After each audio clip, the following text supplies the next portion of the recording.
നമസ്തേ. സ്വരസന്ധിയിൽ ആറാമത്തെ ഗ്രൂപ്പിലേക്ക് നമ്മൾ കടക്കുകയാണ്. ഇത് വളരെ നല്ല രസകരമായ ഒരു സന്ധിയാണ്. ചില കുട്ടികളൊക്കെ ഉണ്ട്, എന്തെങ്കിലും കുറുമ്പ് ചെയ്ത് കഴിഞ്ഞാൽ ഏത് ക്ലാസ്സിലാണോ ചെയ്തത് ആ അധ്യാപകർ വരുമ്പോൾ അങ്ങനെ മുങ്ങിക്കളയുമല്ലോ അല്ലേ. അതേപോലെ ഇവിടെ ഒരു മുങ്ങൽ പരിപാടിയാണ്. എന്താണെന്ന് നമുക്ക് നോക്കാം. ഇതിൻ്റെ പേര് പൂർവരൂപ സന്ധിഹി എന്നാണ്. സ്വരസന്ധിയിൽ പൂർവരൂപ സന്ധി. ഇതിനൊരു പ്രത്യേകത കൂടെയുണ്ട്. അതൊരു എക്സെപ്ഷനാണ്. മലയാളത്തിൽ എക്സെപ്ഷൻ എന്ന് വെച്ച് കഴിഞ്ഞാൽ ഒഴിവാക്കൽ എന്ന് പറയും. അയാദി സന്ധി നമ്മൾ പഠിച്ചുവല്ലോ. ആ അയാദി സന്ധി വരാതെ ഈ സന്ധി വരും. അതിനാണ് ഒഴിവാക്കൽ എന്ന് പറയുന്നത്. അയാദി സന്ധിയെ ഒഴിവാക്കിക്കൊണ്ടാണ് ഈ സന്ധി പ്രവർത്തിക്കുന്നത്. ഏത് സാഹചര്യത്തിൽ? ഒരു പ്രത്യേക സാഹചര്യമുണ്ട്. അപ്പം ആദ്യം നമുക്ക് എന്താണ് ഈ സന്ധി എന്ന് നോക്കാം. പിന്നീട് നമ്മൾ ഇത് അയാദി സന്ധിയുടെ എക്സെപ്ഷനാണ് എന്ന് നമുക്ക് എങ്ങനെയാണ് മനസ്സിലാക്കാമെന്ന് നോക്കാം. ഈ പൂർവരൂപ സന്ധി, അതിൻ്റെ നിയമം ഇവിടെ എഴുതിയിട്ടുണ്ട്. പദാന്തത്തിൽ, പദാന്തം എന്ന് പറയുമ്പോൾ ഒരു പദത്തിൻ്റെ അന്തത്തിൽ. അപ്പം അതിൻ്റെ അർത്ഥം ഒരു പദത്തിൻ്റെ ഉള്ളിൽ സന്ധി സംഭവിക്കുകയാണെങ്കിൽ ഇത് നടക്കില്ല. ഇപ്പം നമ്മൾ കഴിഞ്ഞ ക്ലാസ്സിലൊക്കെ ഉദാഹരണമായിട്ട് ഒരു സന്ധിയുടെ ഒരു പദത്തിൻ്റെ ഉള്ളിൽ വരുന്ന സന്ധി നമ്മൾ കണ്ടു. പാവകഹ, നാവികഹ എന്നൊക്കെ. അങ്ങനെയുള്ള സാഹചര്യത്തിൽ ഇത് പ്രവർത്തിക്കില്ല. കാരണം ഇതിൽ ഒന്നാമത്തെ നിയമം എന്ന് പറയുമ്പോൾ പദാന്തത്തിൽ എ അല്ലെങ്കിൽ ഓ വരണം. ഒരു പദത്തിൻ്റെ അന്തത്തിൽ, അന്തത്തിൽ എ അല്ലെങ്കിൽ ഓ വരികയാണ്. അതിനെ തുടർന്ന് രണ്ടാമത്തെ പദത്തിൻ്റെ തുടക്കത്തിൽ ആ എന്ന സ്വരം വരികയാണെങ്കിൽ, ഇതെല്ലാം ബാധകമാണ്. പ്രധാന കാര്യങ്ങളാണ്, ഓർക്കണം. പദാന്തത്തിൽ എ അല്ലെങ്കിൽ ഓ തുടർന്ന് ആ വരികയാണെങ്കിൽ എന്ത് സംഭവിക്കുന്നു? ആ മുങ്ങും, ആ അപ്രത്യക്ഷമാകും. പക്ഷെ ആ ഉണ്ട് എന്ന് കാണിക്കാൻ നമ്മൾ ഈ ഒരു ചിഹ്നം ഇടുന്നു. ഇതിൻ്റെ പേര് അവഗ്രഹം എന്നാണ്. അതായത് ആ ഉണ്ട് എന്ന് കാണിക്കാൻ വേണ്ടിയിട്ട് ഉപയോഗിക്കുന്ന ചിഹ്നം. ഈ ചിഹ്നം അവഗ്രഹം, അതായത് ഈ ആയിൻ്റെ ലോപത്തിനെ നമുക്ക് കാണിച്ചു തരുന്നു, ഗ്രഹിപ്പിക്കുന്നു. അപ്പം ആ ഉണ്ട് എന്നർത്ഥം. ഈ ചിഹ്നം ഇട്ടില്ലെങ്കിലും പ്രശ്നമില്ല, ആ ഒഴിവാക്കി കളയണം, അത്രയേ ഉള്ളൂ.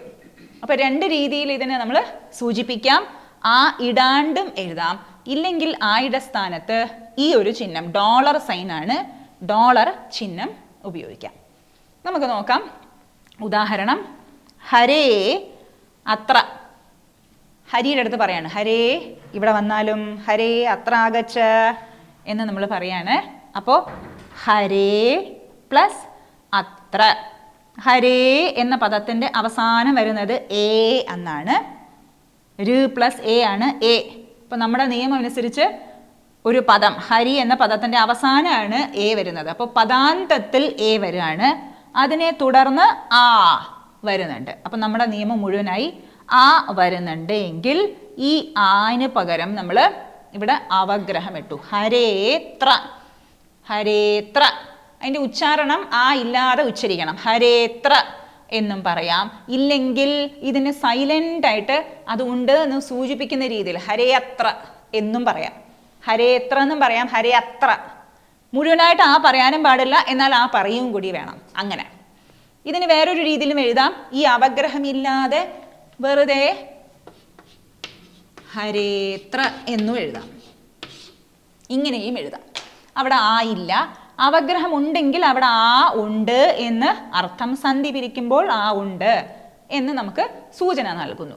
ആ ഇല്ലാതെ നമുക്ക് എഴുതാൻ സാധിക്കും. വേറൊരു ഉദാഹരണം, ലതേ പ്ലസ് അവ. ലത എന്ന സ്ത്രീയോട് പറയാണ്, രക്ഷിച്ചാലും. ലത രക്ഷിച്ചാലും, അവ രക്ഷിച്ചാലും. ഇപ്പം ലതേ എന്ന പദത്തിൻ്റെ അവസാനം എ വരുന്നുണ്ട്. പദാന്തത്തിൽ, പദത്തിൻ്റെ അവസാനത്തിൽ എ വരുന്നു. അത് കഴിഞ്ഞിട്ട് വരുന്നത് ആ എന്ന അക്ഷരം. അതുകൊണ്ട് ആന് പകരം നമ്മൾ അവഗ്രഹം ഇട്ടു. ഇടാതെയും ലതേവ എന്നും നമുക്ക് എഴുതാം. അതേപോലെ അന്തേ പ്ലസ് അപി. അന്തത്തിലും നമ്മൾ പറയുമല്ലോ, അന്തേപി നാരായണ സ്മൃതി. അന്തത്തിലും നാരായണൻ്റെ സ്മൃതി. അപ്പം അന്തേ ഈ പദത്തിൻ്റെ അവസാനം വരുന്നുണ്ട് എ. അത് കഴിഞ്ഞിട്ട് ആ എന്ന അക്ഷരം വരുന്നുണ്ട്, സ്വരം. അപ്പം ആ അതിന് പകരം അന്തേപി ഒരു അവഗ്രഹം കൊണ്ട് സൂചിപ്പിക്കുന്നു. അപ്പം നമ്മൾ എ വെച്ചിട്ടുള്ള ഉദാഹരണം കണ്ടു. ഇനി ഓ വെച്ചിട്ടുള്ള ഉദാഹരണം ഗോപാലോ അഹം. ആരാണ് അങ്ങ്? പേര് ചോദിക്കുകയാണ് എല്ലാവരോടും. ഭവാൻ കഹ. അപ്പോൾ ഗോപാലൻ പറയാണ് ഗോപാലോഹം, ഞാൻ ഗോപാലനാകുന്നു.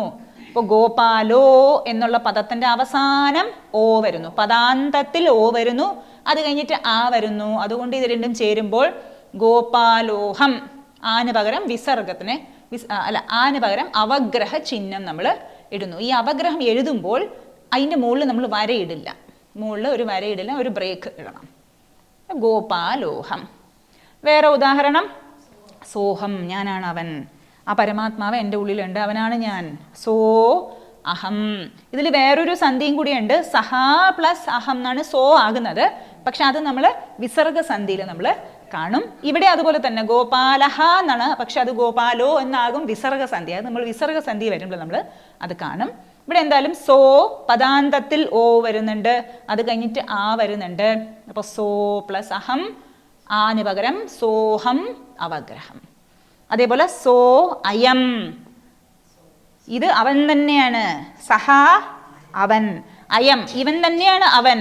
സഹ അയം എന്നുള്ളത് സോ എന്നാകും സഹ. സഹ എന്നുള്ളത് സോ എന്നാകും, അത് നമ്മൾ വിസർഗ സന്ധിയിൽ നോക്കും.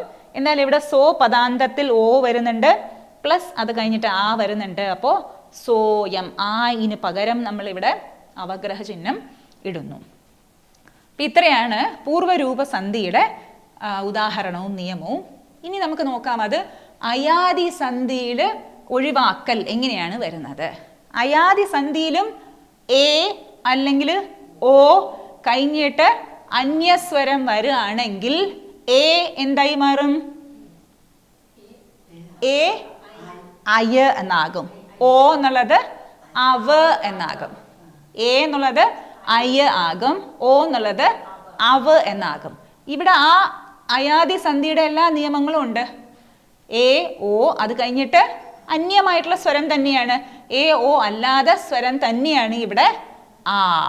പക്ഷേ ആ വന്നു കഴിഞ്ഞാൽ ഈ അന്യസ്വരത്തിൽ ആ വന്നു കഴിഞ്ഞാൽ, ആവും അന്യസ്വരം തന്നെയല്ലേ, എയും ഓവും അല്ലാതെ ഏതും അന്യസ്വരം തന്നെയാണ്. പക്ഷെ ഈ അന്യസ്വരത്തിൽ ആ വരാണെങ്കിൽ അയാദി സന്ധിയുടെ മുഴുവനും റൂൾസ് അവിടെ ബാധകമാണെങ്കിലും എന്ത് സംഭവിക്കും? പൂർവ്വരൂപ സന്ധിയാണ് അവിടെ നടക്കുക. ഇപ്പോൾ ശക്തി കൂടുതൽ പൂർവ്വരൂപ സന്ധി. അതുകൊണ്ടാണ് ഇവിടെ എക്സെപ്ഷൻ എന്ന് പറഞ്ഞിരിക്കുന്നത്. ഇപ്പം ചില കുട്ടികളൊക്കെ ചെറുപ്പം മുതലേ ഭഗവത്ഗീതയൊക്കെ പാരായണം ചെയ്യും. അപ്പം നമുക്ക് തോന്നുന്നു ചെറുപ്പത്തിൽ ആരാണ് ഇവർക്ക് ട്രെയിനിങ് ഒക്കെ കൊടുത്തത്? വയലിൻ വീണയൊക്കെ നന്നായിട്ട് വായിക്കാൻ തുടങ്ങുമല്ലോ. അപ്പം നമ്മൾ പറയും ഓ അപ്പം എല്ലാവർക്കും അങ്ങനെ ചെറുപ്പം മുതലേ വരുമോ എന്ന് ചോദിച്ചു കഴിഞ്ഞാൽ ഇല്ല. നമ്മൾ അഭ്യാസം കൊണ്ട് ശാസ്ത്ര പഠനത്തിലൂടെ അത് വരുള്ളൂ. പക്ഷേ ഇങ്ങനത്തുള്ള കുട്ടികൾ എക്സെപ്ഷൻ എന്ന് നമ്മൾ പറയുമല്ലോ, ഒഴിവാക്കലാണ്. കാരണം അവർ പൂർവ്വജന്മത്തിൽ നിന്നും അത് കൊണ്ടുവന്നിട്ടുണ്ട്. അതേപോലെ തന്നെ ഇവിടെയും ഈ ഒരു സന്ധി അയാദി സന്ധിക്ക് ഒരു എക്സെപ്ഷൻ ആണ്. അപ്പോൾ ഓർക്കണം, ഒരേ ഒരു കാര്യം ഓർത്താൽ മതി, പദാന്തത്തിൽ വരണം.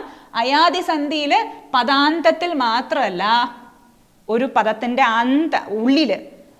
പദത്തിൻ്റെ ഉള്ളിൽ വന്നാലും അത് ചേരും. പക്ഷെ ഈ സന്ധി അങ്ങനല്ല. എ ഓ പദത്തിൻ്റെ ഉള്ളിലല്ല, പദത്തിൻ്റെ പുറത്ത് അവസാനം വരണം. അതും കൂടി ഒന്ന് മനസ്സിൽ വയ്ക്കണം.